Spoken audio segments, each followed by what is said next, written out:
Hello dear students, welcome to Har Ghar Pathshala program. My name is Sandeep Kumar and I am working as lecturer computer science in Government Senior Secondary School Bandal district Mandi Himachal Pradesh. Today we shall learn about DDL statements. The mode of communication or discussion shall be Hindi or English. So let's have a wonderful start. आज इस class में हम जो सीखने वाले हैं उसमें सबसे पहले हम डीडीएल लैंग्वेज के बारे में पढ़ेंगे। उसके बाद डीडीएल स्टेटमेंट्स क्या होती हैं, डीडीएल स्टेटमेंट्स के कुछ एग्जांपल्स के बारे में पढ़ेंगे। माईसीक्वल में डाटाबेस को कैसे बनाया जाता है, माईसीक्वल में टेबल को कैसे बनाया जाता है, ड्रॉप और ट्रंकेट स्टेटमेंट्स क्या होती हैं, इनको हम सिंटैक्स और एग्जांपल की सहायता से समझेंगे। और लास्ट में जितनी भी स्टेटमेंट्स हम इस क्लास में डिस्कस करने वाले हैं उनका प्रैक्टिकल वर्क करके देखेंगे। तो आइए शुरू करते हैं। DDL language. DDL stands for Data Definition Language. It consists of SQL commands that can be used to define the database schema. DDL की जो फुल फॉर्म है वो डाटा डेफिनेशन लैंग्वेज है और इसमें SQL की कुछ कमांड्स होती हैं जो कि डाटाबेस स्कीमा को बनाने के लिए यूज की जाती हैं। These commands are used for creating, modifying, dropping the structure of database objects. जितने भी database objects होते हैं उनका जो structure है उनको बनाने के लिए, उनमें बदलाव करने के लिए या उनको ड्रॉप करने के लिए इन कमांड्स को यूज किया जाता है। Examples of DDL commands. सबसे पहले हम बात करेंगे क्रिएट कमांड की। It is used to create the database और its objects like table, index, function, views, stored procedures and triggers.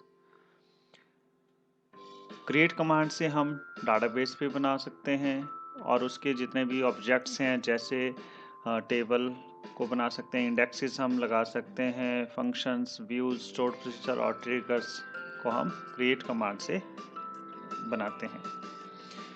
Next is drop command. It is used to delete objects from the database.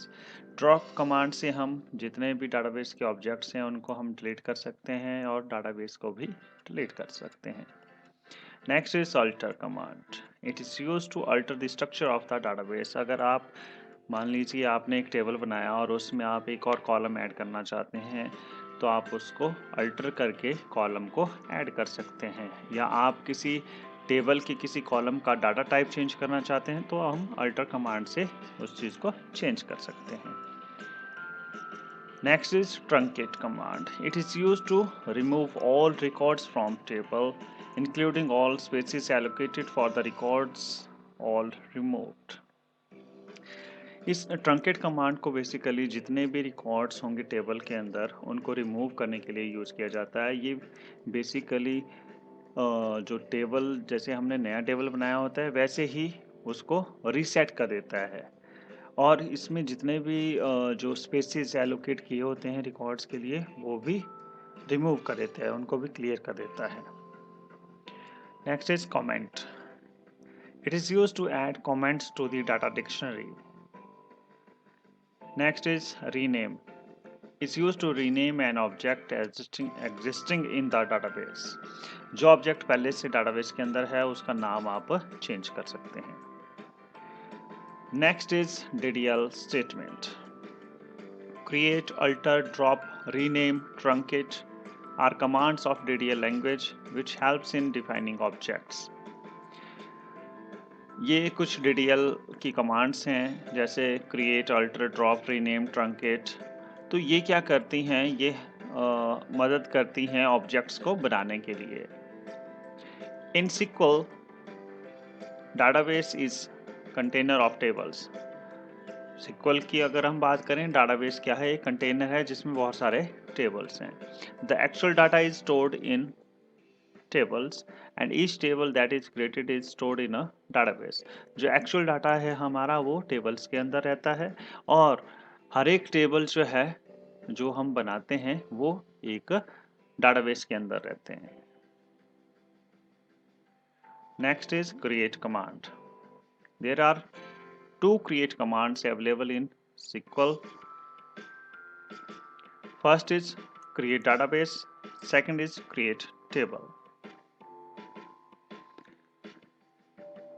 Create table. A database is defined as a structured set of data. So in SQL, the very first step to store the data in a well-structured manner is to create a database. Database जो है वो उसको हम उसकी जो परिभाषा है उसको हम कह सकते हैं कि वो क्या है, एक स्ट्रक्चर्ड सेट ऑफ डाटा है। स्ट्रक्चर्ड सेट का मतलब है कि स्ट्रक्चर्ड सेट मतलब डाटाबेस में हम जो डाटा स्टोर करते हैं वो टेबल में स्टोर करते हैं। टेबल में हमने एक स्ट्रक्चर बनाया होता है जिसमें रोज और कॉलम्स होते हैं। जो भी कॉलम्स हैं उसमें पर्टिकुलर किसी टाइप का डाटा हम स्टोर करते हैं। अगर स्ट्रिंग टाइप का डाटा स्टोर करना है तो हम स्ट्रिंग टाइप का कॉलम लेते हैं। अगर इंटीजर टाइप का लेना है तो इंटीजर टाइप का कॉलम हम लेंगे। अगर हमने डेट सेव करनी है तो हम डेट टाइप का कॉलम लेंगे। उस तरह से अलग अलग तरह के कॉलम्स जो हैं हम डाटाबेस के अंदर बनाते हैं, टेबल के अंदर बनाते हैं। इसलिए कोई भी डाटा जब हमने सिक्वल के अंदर स्टोर करना है तो उसको हम अच्छे से उसका स्ट्रक्चर तैयार कर लेते हैं और वो स्ट्रक्चर जो है उसको बनाने से पहले जो है हमें एक डाटाबेस बनाना पड़ता है। उसके अंदर ही हम अलग अलग तरह के स्ट्रक्चर जो हैं, टेबल्स जो हैं वो बना सकते हैं। The create database statement is used to create a new database in SQL. Database अगर आपने सिक्वल के अंदर बनाना है तो आप क्रिएट डाटाबेस स्टेटमेंट का उपयोग करेंगे। तो इसका सिंटैक्स कुछ इस तरह से है। सबसे पहले हम क्रिएट डाटाबेस स्टेटमेंट लिखेंगे और उसके बाद database underscore name. Database underscore name क्या है? ये डाटाबेस का नाम है जिसको हम बनाना चाहते हैं। Next is example. तो एग्जाम्पल क्या है? आप क्रिएट डाटाबेस स्टेटमेंट लिखेंगे, उसके बाद माई अंडरस्कोर डाटाबेस, ये डाटाबेस का नाम है और सेमीकोलन के साथ इसको टर्मिनेट कर देंगे। This query will create a new database in SQL and the name of the database as my underscore database.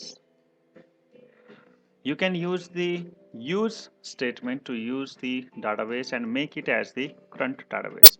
एक बार अगर आप database बना लेते हैं, अगर आपने उसके अंदर काम करना है तो उसको आप अपना करंट डाटाबेस बनाएंगे। तो करंट डाटाबेस बनाने के लिए हम यूज स्टेटमेंट का यूज करते हैं।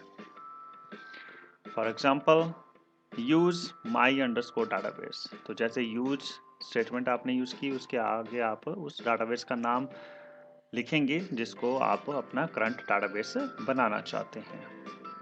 Next is create table. We have learned about creating databases. Now to store the data we need a table to do that. हमने डाटाबेस कैसे क्रिएट करते हैं उसके बारे में पढ़ा। अब जो डाटा है उसको कैसे हम स्टोर करते हैं टेबल के अंदर, तो उसके बारे में हम पढ़ेंगे। तो उसके लिए क्रिएट टेबल स्टेटमेंट जो है उसका यूज किया जाता है टेबल्स को बनाने के लिए। We know that a table comprises of rows and columns. जैसे कि हमें पता है कि टेबल जो है वो एक रोज और कॉलम से बनता है। So while creating tables, we have to provide all information to SQL about the names of the columns, type of data to be stored in columns, size of the data, etc. तो जब हम tables बनाते हैं तो हमें कुछ information है वो सिक्वल को बतानी होती है कि कॉलम के नाम्स क्या होंगे, नेम्स क्या होंगे उनके, और किस तरह का डाटा जो है हम उन कॉलम्स में स्टोर करेंगे, और साइज कितने उसके अंदर डाटा स्टोर होगा उसका साइज भी हम स्पेसिफाई करते हैं। इसका सिंटैक्स कुछ इस तरह से है। सबसे पहले क्रिएट टेबल कमांड लिखेंगे, उसके बाद उस टेबल का नाम लिखेंगे जिसको आप बनाना चाहते हैं, फिर राउंड ब्रैकेट से स्टार्ट करते हैं, फिर सबसे पहले कॉलम 1, फिर उस स्पेस छोड़ के उसका डाटा टाइप और ब्रैकेट में उसका साइज। अगर आप एक से ज़्यादा कॉलम्स अपने टेबल में रखना चाहते हैं तो उनको हम कॉमा से सेपरेट करते हैं। तो इस तरह से कॉलम 2 आ जाएगा, 3 आ जाएगा और जो लास्ट कॉलम होगा उसके बाद कॉमा नहीं आएगा और उसके बाद राउंड ब्रैकेट के बाद हम सेमीकोलन से इसको टर्मिनेट कर देंगे। टेबल अंडरस्कोर नेम क्या है? Name of the table to be created. Column 1 क्या है? Name of the first column. इसी तरह से name of the second column, name of the third column and so on. Data underscore type क्या चीज़ है? Type of data we want to store in the particular column. एक particular column में किस तरह का डाटा हमने स्टोर करना है तो वो हम यहाँ पे डिफाइन करते हैं। फॉर एग्जांपल इंट अगर आप सेट करते हैं तो ये इंटीजर टाइप का डाटा जो है उस कॉलम में स्टोर होगा। Next is size. Size of the data we can store in a particular column. हम साइज भी स्पेसिफाई कर सकते हैं कि कितने कैरेक्टर्स जो हैं उस कॉलम में सेव होंगे या कितने इंटीजर वैल्यू उस कॉलम में स्टोर होगी। For example if for a column we specify data type as int and size as 10, then this column can store an integer number of maximum 10 digits. तो 10 digits से ज़्यादा number आप उसमें store नहीं कर सकते हैं। Next is example for creating a table.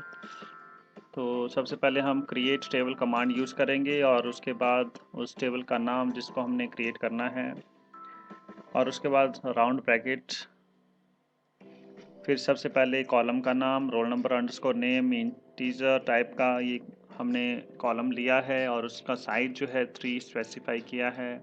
उसके बाद नेम वैरक्यार टाइप का हमने लिया और उसका साइज 30 स्पेसिफाई किया है। नेक्स्ट एड्रेस कॉलम है, उसको भी हमने वैरक्यार स्ट्रिंग टाइप का जो डाटा है इसमें हम स्टोर करेंगे और उसका साइज भी हमने 30 लिया है। नेक्स्ट इज़ फ़ोन नंबर, इसको हमने इंटीजर 20 टाइप 20 जो है इसका साइज स्पेसिफाई किया है। नेक्स्ट इज एज, ये भी इंटीजर टाइप का है और इसका साइज हमने 2 स्पेसिफाई किया है। इसमें मैक्सिमम 2 डिजिट्स ही स्टोर हो सकते हैं, दैट इज़ 99 तक हम इसमें वैल्यू को स्टोर कर सकते हैं, 100 वैल्यू इसमें स्टोर नहीं होगी। और उसके बाद राउंड क्लोज राउंड ब्रैकेट और terminator operator. The above query will create a table named student. तो ये क्वेरी जब एग्जीक्यूट होगी तो एक टेबल बनेगा जिसका नाम होगा student. The roll number, phone number, age fields are of int type, तो इसमें इंटीजर वैल्यू ही स्टोर होंगी and can store only integer number of the size 3, 20 and 2 respectively. Two columns, name and address, are of varchar type and can store characters and size of 30. Specifies that these fields can hold maximum of 30 characters. 30 characters से ज़्यादा जो है इसके अंदर नहीं आएंगे। Next is drop statement. Drop is used to delete a whole database or just a table. Drop statement का use हम तब करते हैं जब हमें या तो कोई टेबल डिलीट करना है या पूरा डाटाबेस ही डिलीट कर देना है। The SQL drop command is use to remove an object from the database. SQL drop command का यूज़ हम किसी ऑब्जेक्ट को डाटाबेस से डिलीट करने के लिए यूज़ करते हैं, हटाने के लिए यूज़ करते हैं। If you drop a table, all the rows in the table is deleted and the table structure is removed from the database. अगर आप किसी टेबल को डिलीट करते हैं, ड्रॉप करते हैं, तो उसकी जितनी कॉलम्स हैं वो सारी डिलीट हो जाएंगी और उसका जो स्ट्रक्चर है टेबल का वो भी डाटाबेस से हट जाएगा। Once a table is dropped we can not get it back. एक बार आपने टेबल को ड्रॉप कर दिया तो उसको हम वापस नहीं ला सकते हैं। So be careful while using drop command. इसलिए जब भी आप ड्रॉप कमांड का यूज़ करें तो ध्यान रखें कि कौन सी टेबल को डिलीट करना है और किस टेबल को डिलीट नहीं करना है। When a table is dropped, all the references to the table will not be valid. एक बार जब आप टेबल को डिलीट कर देते हैं, जो भी रेफरेंसेस उस टेबल के साथ जुड़े हैं वो वैलिड नहीं रह जाएंगे क्योंकि हम टेबल को डिलीट कर देंगे। उसका सिंटैक्स है ड्रॉप टेबल अंडरस्कोर नेम। तो ड्रॉप टेबल जो है, अगर आप टेबल को ड्रॉप कर रहे हैं तो आप लिखेंगे drop table. Table underscore name क्या है? Name of the table to be deleted. For example, to drop the table student table. ठीक है, अगर आप स्टूडेंट टेबल को डिलीट करना चाहते हैं तो क्वेरी क्या होगी, वो कुछ इस तरह से होगी, ड्रॉप टेबल और स्टूडेंट। स्टूडेंट क्या है? टेबल का नाम है, और सेमीकोलन जो है वो टर्मिनेटर ऑपरेटर है। Next is truncate statement. Truncate statement is a data definition language DDL operation that is used to mark the extents of a table for deallocation or empty for use। Truncate statement भी एक क्या है? DDL operation है, data definition language की एक command है, जिसको हम यूज करते हैं टेबल को रीसेट करने के लिए, ताकि उसको हम दोबारा रीयूज कर सकें। जब भी हम डाटाबेस में कोई टेबल में अगर हम कुछ डमी डाटा डाल देते हैं, तो जब आप उसको फाइनल किसी को आपने हैंड ओवर करना है, मान लो आपने एक प्रोजेक्ट बना लिया है, उसमें डमी डाटा डाल दिया, बट जब आप उस प्रोजेक्ट को किसी को हैंड ओवर करेंगे तो आपको उस टेबल को जो है उनको क्या करना पड़ेगा? बिल्कुल क्लीन करना पड़ेगा। तो अगर आप ट्रंकेट कमांड यूज करते हैं तो उससे क्या होगा? सारी चीज़ें वैसे ही रीसेट हो जाएंगी जैसे आप एक नया टेबल बनाते हैं। जैसे नए टेबल में सारी चीज़ें रीसेट होती हैं, वैसे ही वो बिल्कुल न्यू टेबल बन जाता है, क्योंकि उसमें सारी चीज़ें रीसेट हो जाती हैं। The SQL truncate command is used to delete all the rows from the table and free the space containing the table। SQL truncate command जो है वो सभी रोज को टेबल से डिलीट कर देता है, और जो भी स्पेस उन रोज ने ऑक्यूपाई किया होता है टेबल के अंदर, उसको भी क्या कर देता है? वो रिमूव कर देता है। इसका सिंटैक्स कुछ इस तरह से है, truncate table, table underscore name, table underscore name is the name of the table to be truncated।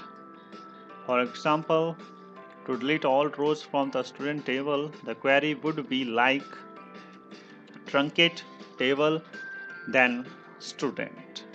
तो स्टूडेंट नाम का जो टेबल है उसको हम रीसेट करने जा रहे हैं यहाँ पे, जितनी भी रोज उसके अंदर होंगी वो सारी डिलीट हो जाएंगी। Next is live demo। For practice at home or download MySQL, you can visit the following websites।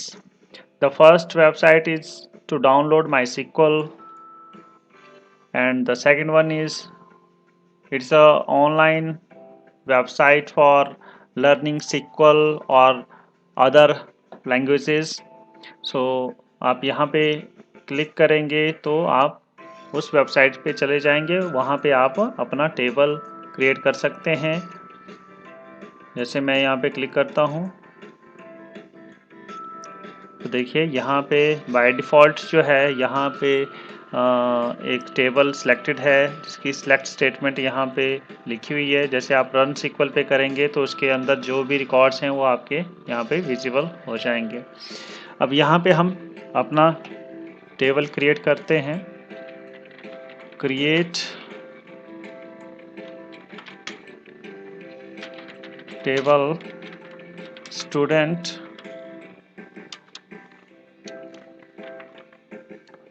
Roll number int then name varchar 30 address varchar 30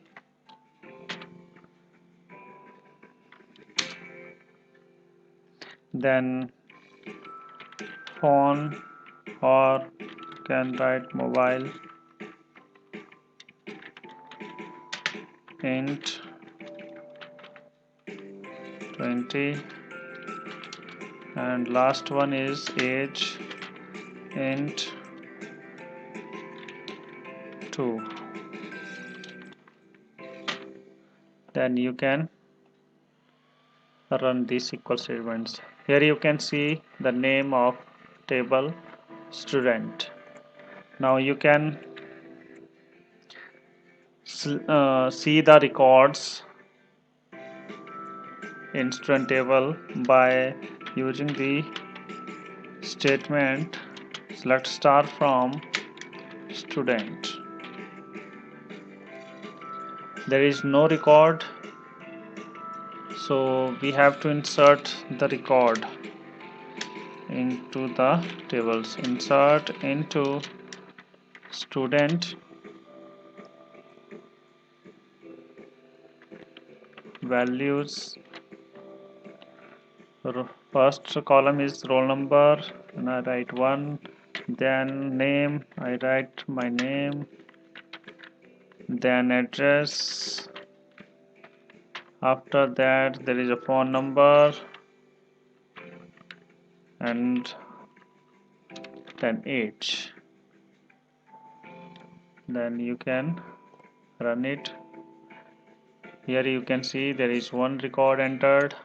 You can see by writing the statement select star from student. Here it is. So this is how we can create the table and insert data into the table, and how to check the inserted records by using select star from student command. So let's move to the other part. Here the other URL, we need to paste it on the address bar.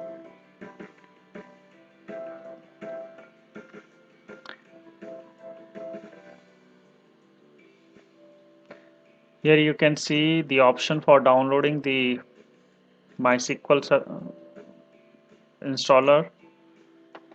अगर आप पुराने किसी software को install करना चाहते हैं, यहाँ पे लेटेस्ट जो है 8.0.21 वर्जन है। अगर पुराना कोई वर्जन आप यूज़ करना चाहते हैं तो आप आर्काइव्स पे क्लिक करेंगे। यहाँ पे आप जो भी वर्जन यूज़ करना चाहते हैं उसको आप सिलेक्ट कर लीजिए, और यहाँ पे आपके पास डाउनलोड करने की ऑप्शन होगी। अगर आपका 32 बिट ऑपरेटिंग सिस्टम है तो आप यहाँ पे क्लिक करेंगे, अगर 64 बिट है तो आप यहाँ पे क्लिक करेंगे। मेरे पास 32 बिट ऑपरेटिंग सिस्टम है तो मैं यहाँ पे क्लिक करूँगा, तो ये डाउनलोड होना शुरू हो जाएगा। ये देखिए अभी मेरे पास ऑलरेडी ये सॉफ्टवेयर है, तो मैं इसको कैंसिल कर देता हूँ। अब मैं इस पर आपको प्रैक्टिकल करके दिखाता हूँ। यहाँ पे आप स्टार्ट बटन पे जाएंगे, MySQL टाइप करेंगे तो आपके पास यहाँ पे ऑप्शन आ जाएगी MySQL 5.5 कमांड लाइन क्लाइंट। जैसे आप इस पर क्लिक करेंगे एक ब्लैक विंडो आपके सामने आ जाएगी। वहाँ पे आपसे पूछा जाएगा एंटर पासवर्ड, तो यहाँ पे आपने रूट लिख देना है और एंटर की प्रेस कर देनी है। इस तरह से आपकी जो स्क्रीन है वो आपका जो MySQL सर्वर है वो ओपन हो जाएगा, स्टार्ट हो जाएगा। अब यहाँ पे हम डाटाबेसेस चेक करने के लिए शो डाटाबेसेस कमांड का यूज़ करेंगे। तो देखिए यहाँ पे हमारे पास ये डाटाबेसेस हैं। नया डाटाबेस बनाने के लिए हम क्रिएट डाटाबेस कमांड यूज़ करेंगे और डाटाबेस का नाम लिखेंगे हर घर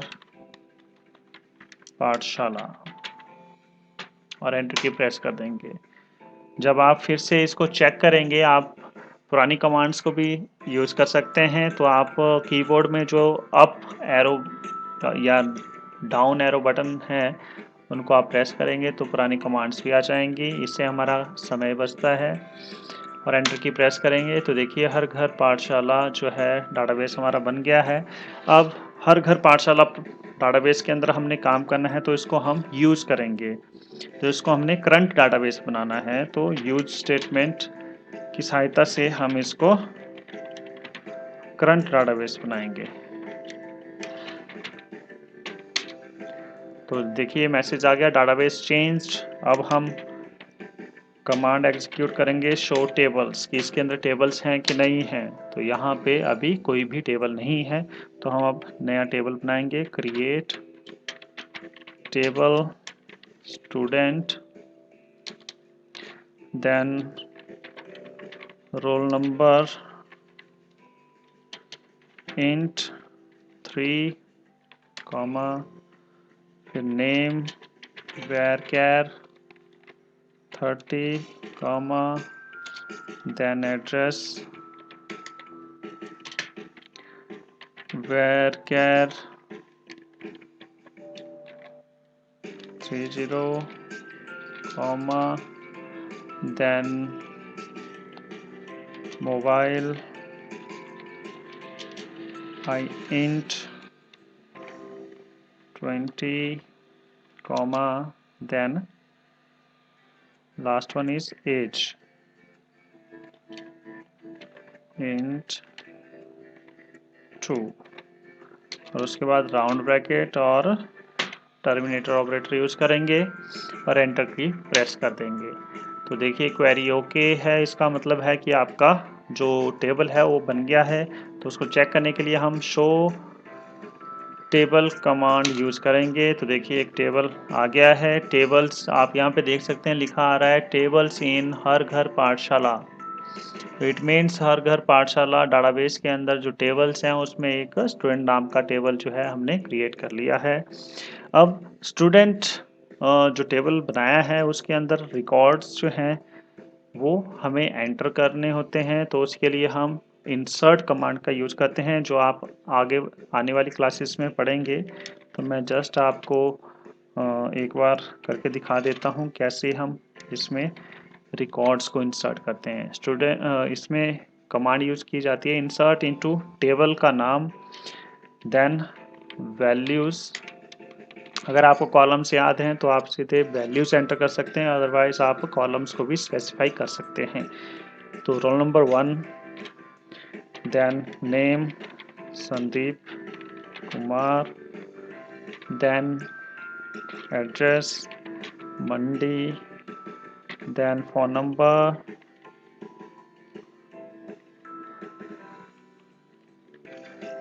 आफ्टर दैट एज, और एंटर की प्रेस कर देंगे। यहाँ पे जो है ये बोल रहा है कि जो वैल्यू है मोबाइल में वो आउट ऑफ रेंज है, तो मैं इसमें वैल्यूज़ थोड़ी कम कर देता हूँ। एंटर की प्रेस करता हूँ। देखिए रिकॉर्ड इंसर्ट हो गया है। अब एक और रिकॉर्ड हम यहाँ पे एंटर कर देते हैं।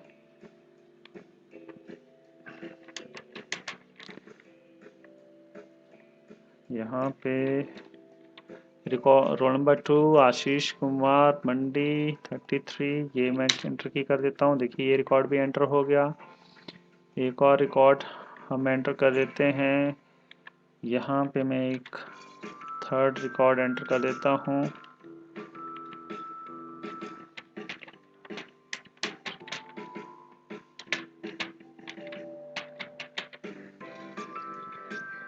तो ये रिकॉर्ड मैंने एंटर कर दिया। उसके बाद एक और रिकॉर्ड हम एंटर कर देते हैं।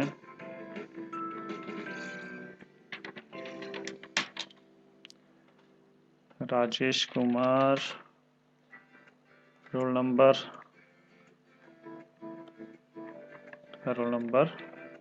4,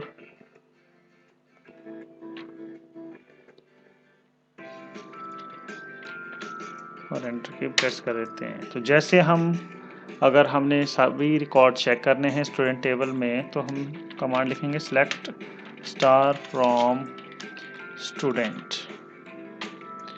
तो देखिए यहाँ पे 4 रिकॉर्ड्स आपको दिख रहे हैं। अब हमने एक कमांड पढ़ी थी अल्टर कमांड। अल्टर कमांड का यूज़ करते हैं हम अगर हमने टेबल को अल्टर करना है या किसी का डाटा टाइप चेंज करना है या कोई नया कॉलम ऐड करना है। तो देखिए अल्टर टेबल का नाम स्टूडेंट, हम नया कॉलम ऐड कर देते हैं ऐड ईमेल varchar 30। तो अल्टर टेबल जो है हमारा स्टूडेंट टेबल है उसको हम अल्टर कर रहे हैं, उसमें नया कॉलम ऐड कर रहे हैं ईमेल। तो देखिए जब आप सिलेक्ट कमांड का यूज करेंगे तो यहाँ पे देखिए लास्ट में ईमेल जो है कॉलम ऐड हो गया। अब हम बात करेंगे ट्रंकेट कमांड की। ट्रंकेट कमांड क्या करता है, बिल्कुल जो हमारे रिकॉर्ड्स हैं उनको सबको जो है वो रिमूव कर देता है, और जो भी मेमोरी हमारे जो रिकॉर्ड्स ने ऑक्युपाई की होती है उनको भी क्लीन कर देता है। तो ट्रंकेट टेबल स्टूडेंट, अभी आप देख रहे हैं 4 रिकॉर्ड्स है, जैसे मैं ट्रंकेट कर देता हूँ तो ये बिल्कुल एम्प्टी हो जाएगा। तो अब देखिए हम सेलेक्ट कमांड का यूज किया तो बिल्कुल एम्प्टी हो गया। अब हम जो हमारे ऑब्जेक्ट्स होते हैं डाटाबेस के उनको हम रिमूव भी कर सकते हैं। तो अभी आप देखेंगे शो टेबल्स में आपको स्टूडेंट टेबल दिखाई दे रहा है। अगर मैं इसको डिलीट कर देता हूँ, ड्रॉप टेबल स्टूडेंट, और अब आप अगर देखेंगे तो देखिए ड्रॉप हो गया। सेम वैसे ही आप डाटाबेस को भी ड्रॉप कर सकते हैं। सो डाटाबेसेस, तो अभी आप देखिए आपके पास डाटाबेसेस हैं। अगर मैं हर घर पाठशाला डाटाबेस को रिमूव करना चाहता हूं तो मैं लिखूंगा ड्रॉप डाटाबेस हर घर पाठशाला और एंटर की प्रेस कर दूंगा। और अगर शो डाटाबेसेस में चेक करूंगा तो देखिए ये हमारा जो डाटाबेस है वो डिलीट हो गया है। तो ये था लाइव डेमो, जो भी हमने स्टेटमेंट्स पढ़ी हैं अभी जो आपके सिलेबस में है उसके अकॉर्डिंग।